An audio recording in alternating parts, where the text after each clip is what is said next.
Welcome to the deep dive. Okay, so the text we're looking at today, it's really something else. We're diving into a document that uh, isn't just history. It feels more like a blueprint for, well, for hidden power running the world. It really is. This is a heavy one. We're looking at a source that basically claims there's this single continuous thread of occult power weaving through history. It connects, top tier Egyptian pharaohs directly to druids, Merlin, the whole deal. A progressive system, it calls it.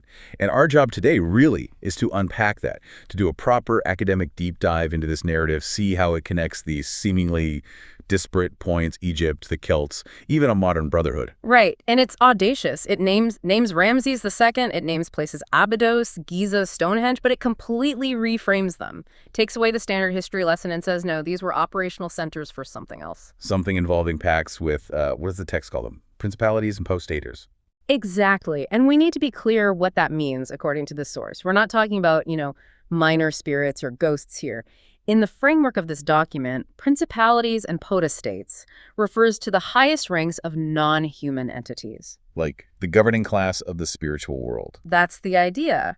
The ones supposedly in charge of nations, of global structures. Think spiritual heads of state, not foot soldiers. And this source claims it knows exactly who made deals with them, when, and where. Okay, so it starts with one of the biggest names in history, Ramses II. But it focuses on him when he was super young, right? 18. Yeah, his initiation, the source really zeroes in on this. Why the rush? Why initiate him so young? And it asks, what was the real cost of going through the mysteries of Osiris at Abydos? What was the hidden price tag? Let's get into that. The Egyptian foundation, Abydos, the initiation, and this alleged occult alliance. So the source lays it out clearly. Ramses is barely an adult, but his father, the pharaoh Seth, sees this initiation as non-negotiable. He can't actually rule properly, can't take the reins without going through the Osiris mysteries at Abydos first. So spiritual qualification trumps, like, just being the next in line. Absolutely. It puts the spiritual contract front and center, and the text immediately adds this layer about Seth himself. It calls him the man of the gods Seth, the killer of his brother Osiris. Wow. Okay, so the pharaoh named after the god of chaos Yeah. is the one overseeing this ritual of rebirth and resurrection. That seems contradictory. It is, isn't it? But the source frames it as transforming that destructive force into resurrection. Seth built this massive temple complex at Abydos for Osiris, after all. But there's tension. Seth is apparently worried. Worried about what? About the impact on Ramses. Because he's so young, not fully mature, the source says Seth feared for Ramses' equilibrium. The ritual was that powerful, that potentially destabilizing. So it wasn't just symbolic theater. It was seen as genuinely dangerous. Deeply dangerous. A risky, invasive spiritual transaction, not just a ceremony. Which sets the stage for the actual journey into the temple. Right. The source uses a lot of sensory detail here. Ramses goes in, his father leads him. They cross the first pylon. Purification first. Yep. Priests purify his hands and feet in a stone basin. It's about shedding the mundane, preparing the physical body for what's coming.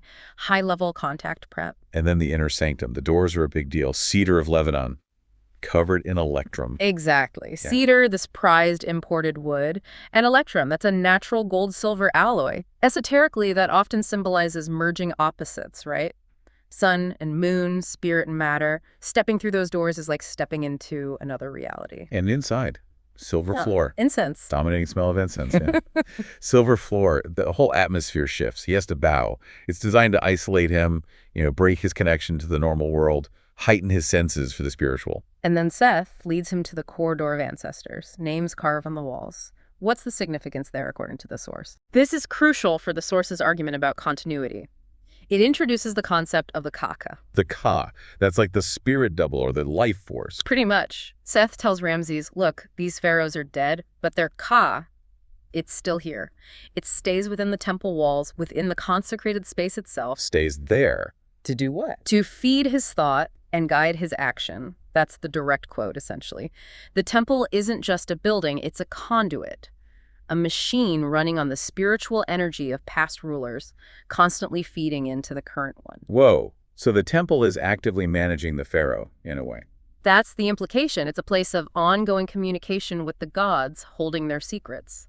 It exists, the text says, as long as the sky does. It's permanent infrastructure for this connection. Okay, so that's the upper level. But then they go underground to the tomb of Osiris. Yes, and the source emphasizes this is a place very few people ever got to see. Highly restricted, they go down this vaulted corridor, and the walls are covered in writings. What kind of writings? Names of the doors of the other world, that's what the text calls them, which sounds less like a map of heaven and more like, well, an instruction manual. An instruction manual for what?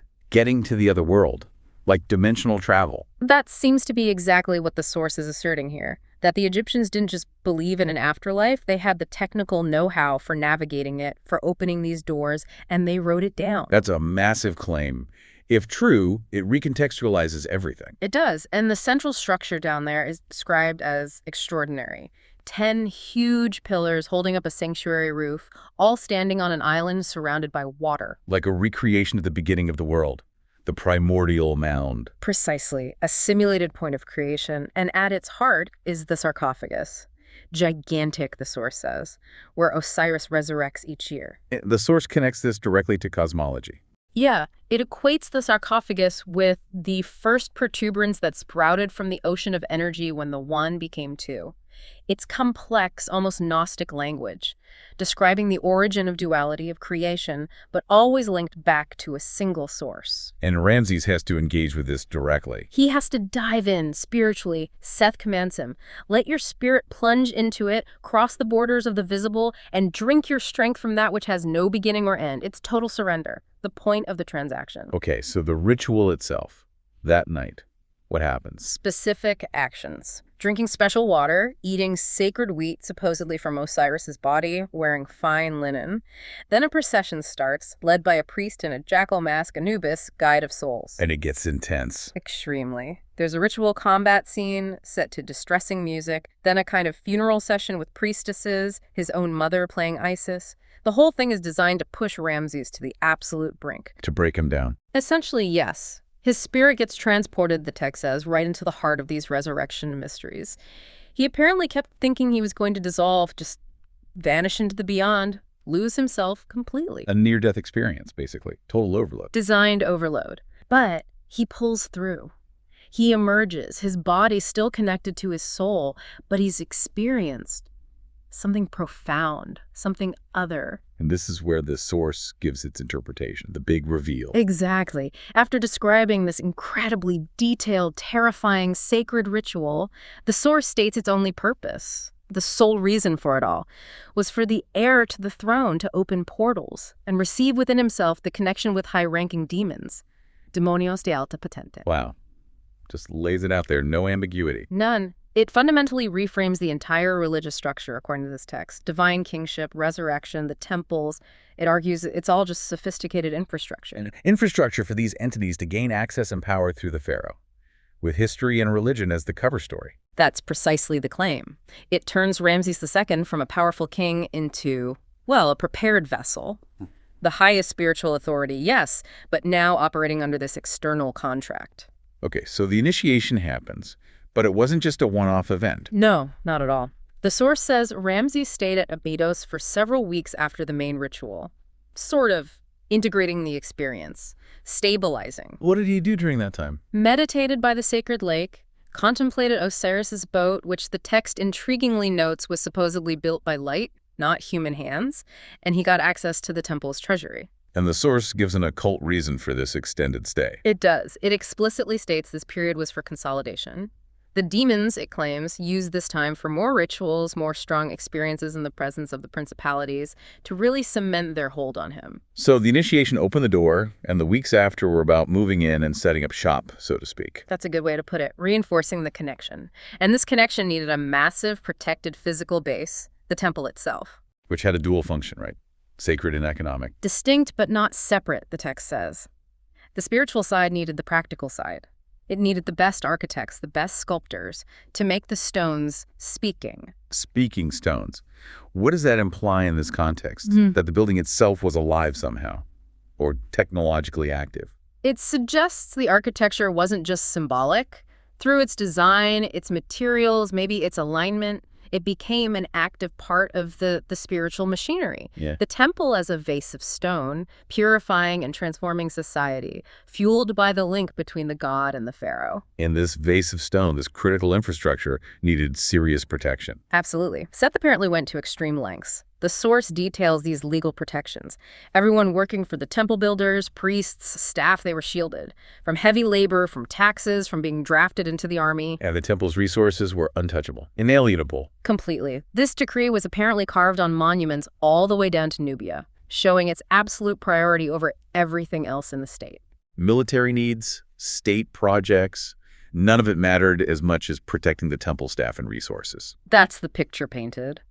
And the penalties for messing with this system, they were brutal. What were they? Anyone trying to change the rules or even just move a temple servant against their will, they faced 200 strokes with a stick and having their nose or ears cut off. Wow, that's extreme. Mutilation for interfering with temple administration. It tells you how high the stakes were, doesn't it? Yeah. This wasn't just about preventing disruptions. According to the source's logic, protecting the people who maintained the speaking stones, the sacred lake, the rituals that was paramount to keeping the channel open, any interference threatened the principality's operation through Ramses. So the spiritual infrastructure's security becomes the state's absolute top legal priority. Okay.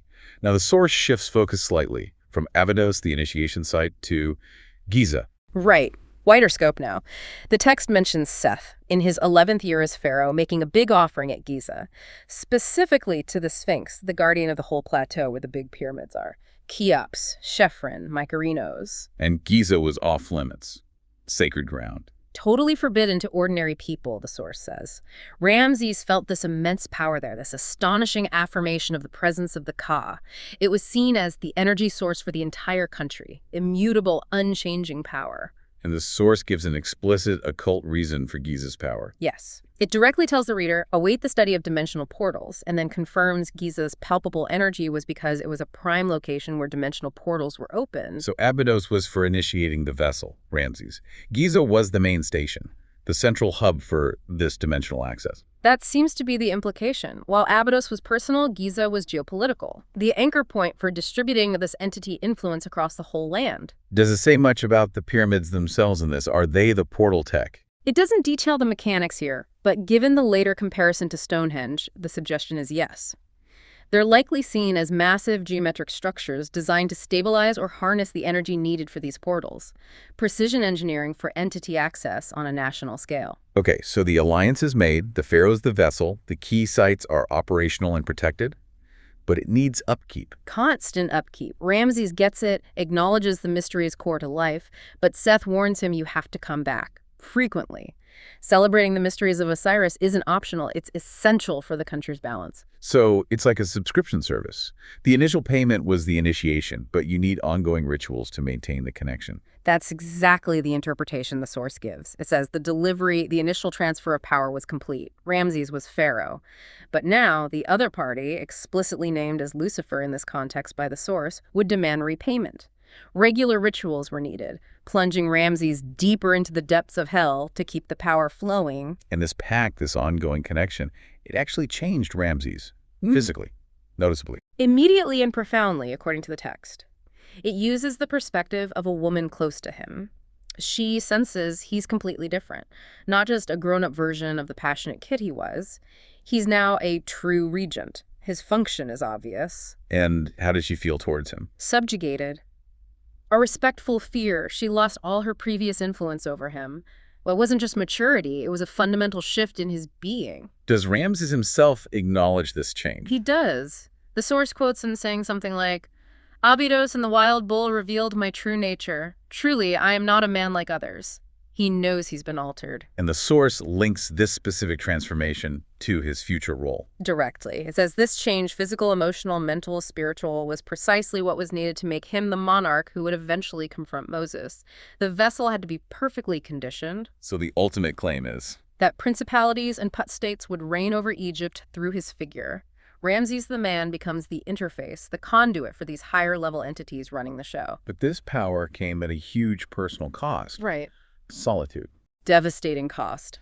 Ramses apparently asks Seth, will I have any allies, anyone I can trust? And Seth's answer is just brutal. Okay, does he say? Trust no one. You will have neither brother nor sister. Total isolation. Wait, that seems counterproductive. If the goal is state power, wouldn't you want loyal allies? A stable court? Why enforce isolation and predict betrayal? That's the paradox, isn't it? And it's key to the source's internal logic about this kind of power. The entities, the principalities, demand singular focus from their vessel. Human loyalties, friendships, family ties, their potential interference, they introduce variables. So human connection is a vulnerability. Exactly. Seth warns him. The very people you help, the ones you make rich and powerful, they will be the ones to betray you, to stir up rebellion. Any human bond is a weak point that can be exploited, potentially disrupting the entity's control. So the pharaoh, the ultimate power conduit, is also the loneliest man in Egypt. He can't have normal relationships, has to love the abstract idea of Egypt more than any person. Because personal connections could compromise the mission, it's not virtue, it's operational necessity, according to this text. The vessel must be pure, dedicated only to the pact, utterly alone at the top. Okay, so to maintain this complex system, this lonely rule, the pharaoh needed more than just rituals. He needed information, knowledge. Precisely.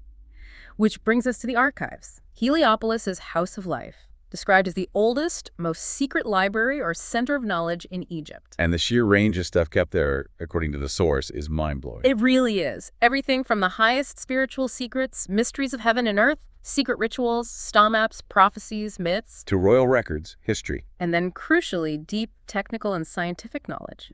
Medicine, surgery, advanced mathematics, geometry treatises. So not just woo-woo stuff, hard science too. Right, and practical occult tools. Dream interpretation guides, hieroglyph dictionaries, magic formulas, ancient wisdom texts, and this one is key, texts on transformation into light, allowing travel to the other world. Which links directly back to Ramses' experience at Abydos and the writings in the tomb corridor. It's all connected. Seth supposedly tells Ramses this is the most important place for a pharaoh. If you're ever in doubt, you consult the archives. It holds the past, present, and future of Egypt. It's the central database for the whole operation. Now, the source makes a really bold claim about this collection of knowledge, doesn't it? It summarizes everything: science, math, magic, history, and says the list dispenses comments. What does that mean? It means the source is stating, unequivocally, that all of it, every single piece of knowledge in that archive, from surgery techniques to pyramid geometry to magic spells, originates from the same place. Which is? The revelations of hell, the direct teachings of the principalities and potestates. Whoa. So human innovation, discovery. Yeah. That's not how it happened, according to this text. It was all handed down. That's the radical claim. Geometry wasn't developed by humans needing to measure land after the Nile flood. It was revealed knowledge, perhaps to enable the construction of things like Giza. Medicine wasn't discovered through trial and error. It was provided information maybe to keep the key human vessels, the pharaohs, functioning longer. So science serves the magic. Technology serves the entity's agenda. It all flows from this single non-human source. That's the argument. It establishes this principle of progressive revelation, applying not just to spiritual matters, but to all significant human knowledge, at least within this Egyptian context. And this knowledge, documented in the House of Life, didn't just stay buried in Egypt. Not according to this source. This archived wisdom, the secrets of portals and transformation, becomes the foundation for the next stage. The revelation progresses, it moves geographically and technologically. Which takes us to the Celtic world and the Druids. Exactly. The narrative jumps, arguing that this revelation of evil, as it calls it, is inherently progressive. The entities learn, they refine their methods, they upgrade their systems over time. So the Druids weren't starting from scratch. They were building on the Egyptian foundation. That's the core thesis here. The source claims Celtic rites, or parts of them, practiced by Druids, were an improvement on what the Egyptians knew. They were taught the Egyptian stuff and something more. Like a software update. Version 2.0. That's a perfect analogy. It wasn't a replacement, it was additive. The Druids supposedly inherited the core toolkit. Lycanthropy, dedicating people to entities, making demons materialize, understanding territorial spirits, numerology, astrology, astronomy, magic potions, and crucially, still the opening of portals and dimensional windows. So the underlying strategy, entity access, human alliance, remained the same. But the methods changed. They seem to have shifted focus. Egypt relied heavily on monumental architecture, right? Abydos, Giza, huge physical structures.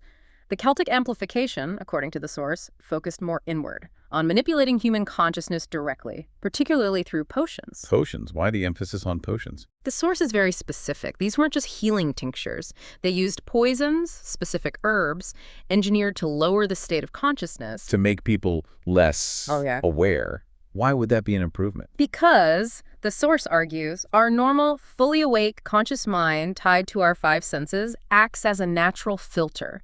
It blocks out a lot of the high-level spiritual input from these entities. Okay. So by making the five senses torpid, dulling them chemically, you bypass that filter. And that allows the sixth sense to kick in. The sixth sense being psychic stuff. Paranormal abilities, yeah. Third vision, telepathy. The source calls this the foundation, the primordials of magical arts. It's presented as a more direct, high-bandwidth connection achieved by chemically altering the human receiver. A biological hack almost, instead of just architectural. Exactly, and the magic itself got refined. Lucifer, the source states, taught the druids new rites, different kinds of pacts, better ways of signaling demons. Communication became faster, more precise. Rituals packed with specific signals, coded music, particular dances, more amplified, more information-dense than the Egyptian methods, apparently. Though it does acknowledge the Egyptians had their own powerful, sensual ritual elements, too. Now, what about the idea that druids didn't write anything down? That it was all oral tradition? The source flatly rejects that. It claims it's false. It asserts the druids left mountains of manuscript, but they were deliberately kept out of public knowledge. Hidden archives. Hidden by who? And where are they now? According to this text, these manuscripts still exist. They're held as relics by the modern Brotherhood for the private use of their top practitioners, great witches, sons of fire, Satan worshippers. So the Brotherhood isn't just inspired by the past.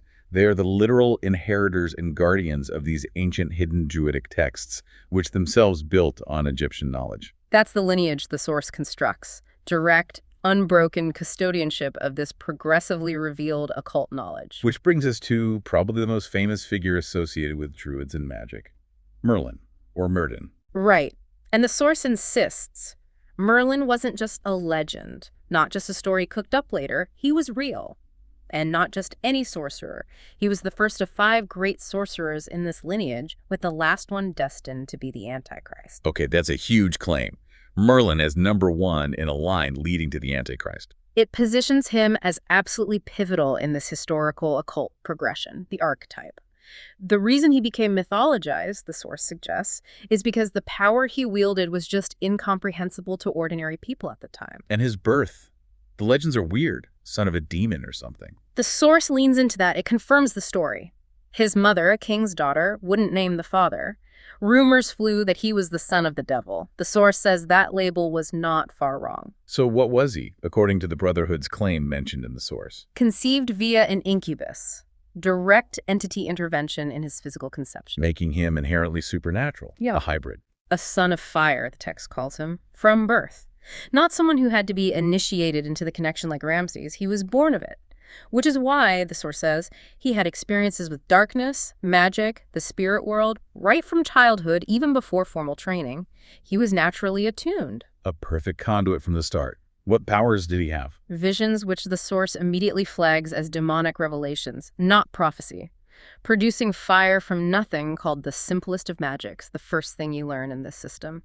And deep medical knowledge, herbs and ointments, linking back to that druidic potion focus. And he was trained. Yes, by an unknown mentor, hidden away in a grotto during his adolescence. That period of isolation and focused training seems to be a recurring theme. Ramses at Abydos, Merlin in his grotto. And he used this power politically. Influenced kings. Hugely. Influenced the king of Britain, even supposedly facilitated that king's conception, a feat so strange it got turned into myth.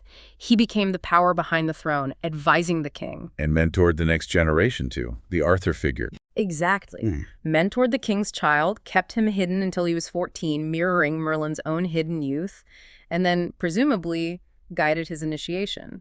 But the key difference, the source notes, this king figure wasn't a son of fire himself. He was just deeply influenced and controlled by one. So the pattern continues. Spiritual power directing temporal power. Consistently. And then Merlin connects back to the ancient architecture theme with Stonehenge. Right.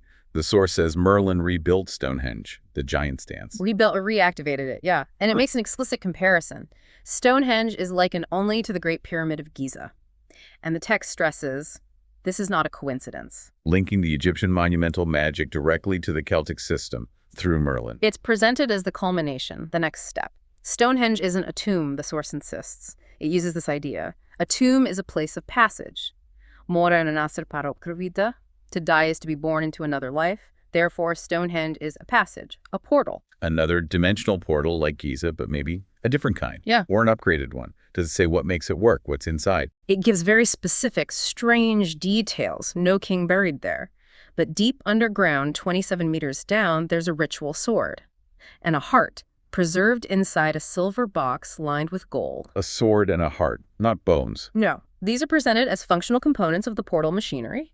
The sword, maybe an axis or antenna. The heart, perhaps an energy source, a consecrated battery. And it needs the solstice light to activate periodically. It's described as pure occult engineering. And Merlin left his own knowledge behind, like the Druids. Yes. Books exist, the source claims, held by the Brotherhood, written in Celtic, containing rites, names of entities, magic formulas. Most are considered outdated now by modern practitioners in this lineage. But not all. One set of rituals is apparently still in use, the Abram Merlin rituals. Abram Merlin, what does that involve? It requires a long retreat, 34 days, strict rules about what you eat, what you drink, and, very pointedly, sexual abstinence. Abstinence, why? To accumulate energy, to purify the practitioner, making them a perfect channel for demonic channeling. It's about preserving and focusing your life force to make yourself highly receptive to entity contact. But Merlin himself wasn't entirely chaste, according to this. That's the chilling footnote the source provides. He avoided earthly women to keep his power pure. But the text states plainly this didn't mean total abstinence. He supposedly had plenty of sexual contact with demons. So replacing human intimacy with demonic intimacy to maintain the power derived from his incubus heritage. That's the implication. It reinforces the binding nature of the pact, the constant need for non-human interaction to sustain that level of son of fire power. It's a complete dedication, body and soul, to the alliance. Okay, so we've traced this line. Egypt's architectural pacts, Ramses is the vessel.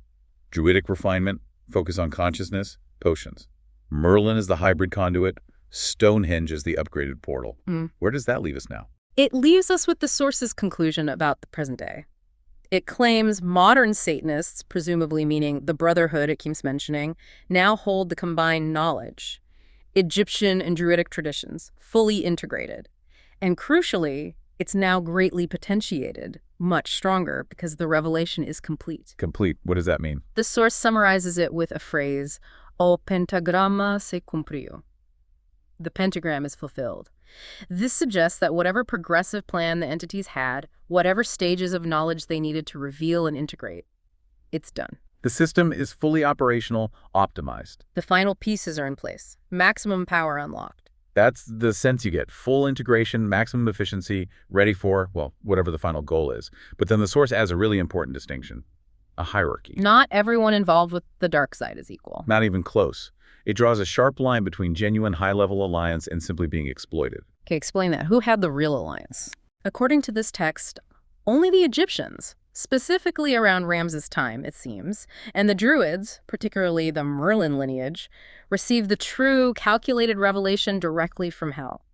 They established a genuine alliance, a pact with the top tier, the principalities, and potestates. Meaning they got the real knowledge, the secrets from the House of Life, the advanced magic, the strategic power, in exchange for acting as willing, high-level partners. Exactly. It was a structured contract. They were given significant tools and understanding, albeit ultimately serving the entity's agenda. And who are the exploited ones? The source gives examples like the Mayans, the Incas, the Aztecs, many groups in Africa and Asia too. It claims these peoples were merely used and deceived. Used for what? To spread Satan's kingdom, the text says, to perform blood sacrifices, to contaminate specific locations with negative energy. But they weren't given the keys to the kingdom. They didn't get the high-level knowledge, the strategic understanding, the true alliance. They were tools, not partners. So there's an inner circle who got the real deal, the Egyptians, the Druids leading to the Brotherhood, and many others who were just manipulated pawns in the game.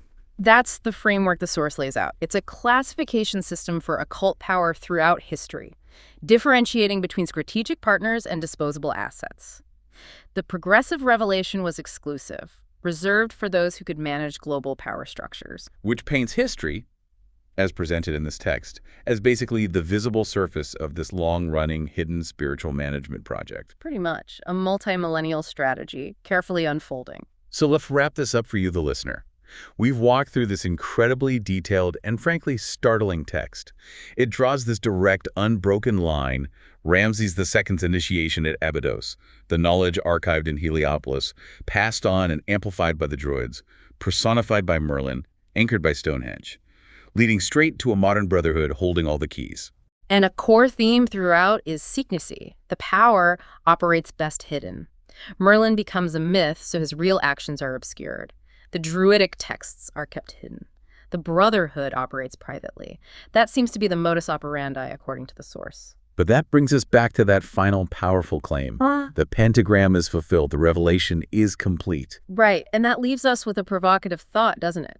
If the goal, the strategy for millennia has been to operate in the shadows, to keep the true power hidden, what happens now? Now that the source claims the revelation is complete, the knowledge perfected, the system fully online. Does fulfillment mean the need for secrecy is over or changing? That's the question. Does the fulfillment of the pentagram signal a shift? A move from covert influence through chosen vessels and hidden portals towards something more visible, more overt on a global scale? What does complete really mean for the future operations of this power, according to the logic of the text we've just dissected? That's something to chew on.